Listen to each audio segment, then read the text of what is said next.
আসসালামু আলাইকুম। আমি এখন বানাবো দারুণ মজার একটা নুডলস।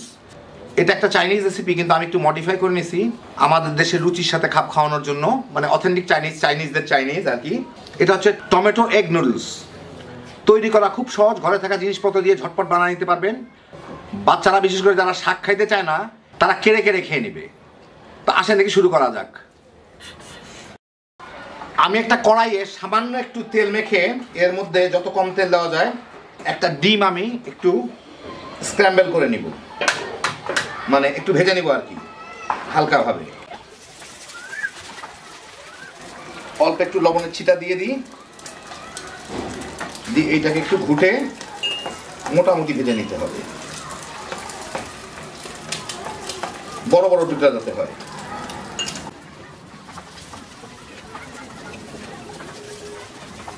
তো ডিমটা ভাজা হয়ে গেল, এখন আমি এটাকে একটা বাটিতে উঠাই নেব।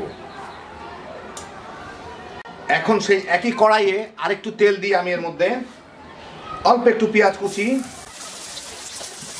আর 2 কোয়া রসুন কুচি দিয়ে একটু ভেজে নেব। আমি হাই হিটে রান্না করতেছি, খুব বেশি সময় লাগবে না, একটু বাদামি রং ধরলেই হয়ে যাবে, জাস্ট ফ্লেভারের জন্য। দেখেন অলরেডি ধরা শুরু হয়ে গেছে। এই 1 মিনিটের মতো ভেজেই আমি এর মধ্যে একটু বাদামি রং ধরা শুরু হলে আমি এখানে 3-4টা টমেটো পরিমাণ মতো, প্রায় 1.5 কাপের মতো এরকম কেটে নিছি ছোটো ছোটো টুকরা করে। ওগুলা দিয়ে সাথে একটু লবণ দিয়ে ভেজে নিব, যাতে টমেটোটা একটু নরম হয়ে যায়। একদম গলায় ফেলা দরকার নাই, কিছুটা নরম হলে আমার হবে। টমেটোগুলো মোটামুটি একটু গলে গেলেই আমি এর মধ্যে এখন একটু পানি দিব পর্যাপ্ত পরিমাণে। আমি এর মধ্যে নুডলস দিয়ে সিদ্ধ করবো, নুডলসটা যাতে সিদ্ধ হয় এবং এইটাও যাতে মোটামুটিভাবে একটু ঝোল ঝোল হয় আর কি। আর একটু দেই দিয়ে এখন এর উপরে আমি কতগুলো স্টিক নুডলস এভাবে একটু ভেঙে রাখছি, আধা করে রাখছি, ওগুলো আমি দিয়ে দিব।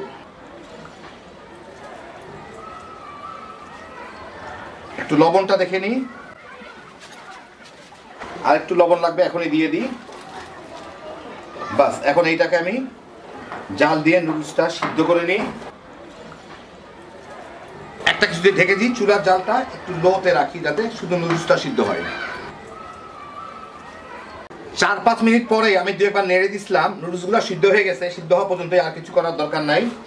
এখন এটা একটা চাইনিজ রেসিপি, ওরা যা দেয় সেইভাবে আমি করতেছি, সাথে আমি একটু বাংলা রেসিপি মিশাই দিচ্ছি আর কি, দুইটা একসাথে করে আমাদের রুচিতে যাতে হয়। কয়টা পালং শাক আমি দিয়ে দিব। ওরা দেয় লিফি গ্রিন, তো আমাদের লিফি গ্রিন নাই, একটা গ্রিন দিলেই হলো। পালং শাকটা দিয়ে দিলাম। কয়েক সেকেন্ড লাগবে এটা হইতে, সিদ্ধ হইতে। কয়েক সেকেন্ড মানে 1 মিনিটের মতো হয়তো লাগতে পারে। আর ডিমগুলা দিয়ে দিব।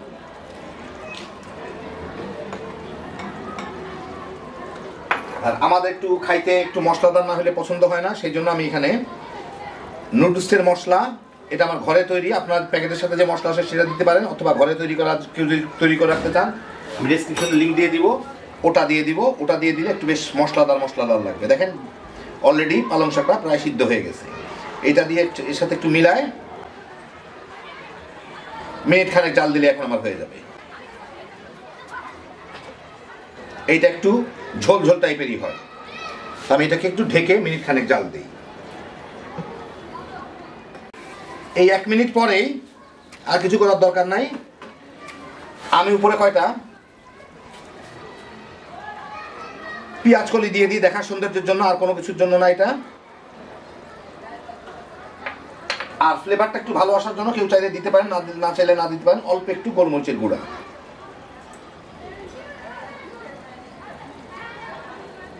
বাস মিলাই দিলাম। আপনাদেরকে এখন আমি একটু বেড়ে দেখাচ্ছি। তো এই দেখেন হয়ে গেল আমার দারুণ মজার চাইনিজ টমেটো এগ নুডলস। আমি অরিজিনাল রেসিপি থেকে একটু 19-20 করে নিলাম। আপনার নুডলসের সাথে যে মশলার প্যাকেটে থাকবে সেটা ব্যবহার করতে পারেন, অথবা ঘরে তৈরি নুডলস পাউডার ব্যবহার করতে পারেন। আমি ঘরে থাকাটা দিলাম। কেউ যদি বানায় রাখতে চান, খুব সোজা তৈরি করা, কিভাবে বানাবেন ডেসক্রিপশনে লিঙ্ক দেওয়া আছে, ওখান থেকে দেখে নিয়েন। এটা থাকলে যে কোনো ধরনের নুডলস রান্না করবেন, অসাধারণ স্বাদ হবে। এই জিনিসটা দেখতে যেমন সুন্দর, খাইতে তেমন মজা। যে সমস্ত বাচ্চা কাচ্চারা শাক খাইতে পছন্দ করে না, তাদেরকে একবার এইভাবে বানায় দেন, দেখবেন চেয়ে চেয়ে খাবে। হ্যাপি জোশের একটা আইটেম, খুবই সহজ তৈরি করা, মাত্র কয়েক মিনিট লাগে। আপনারাও দেখে গেলেন। এখন এই ঠান্ডা ঠান্ডা দিনে গরমা গরম নুডলস খালি বানাইবেন আর তামা তামা করে পোলাপানরা খাওয়াই দিতে পারবেন। নিজেরাও খাইতে পারবেন। আল্লাহ আপনাদের সবাইকে ভালো রাখুন, সুস্থ রাখুন, নিরাপদে রাখুন। ইনশাল্লাহ বেঁচে থাকলে আবার দেখা হবে। আল্লাহ হাফেজ।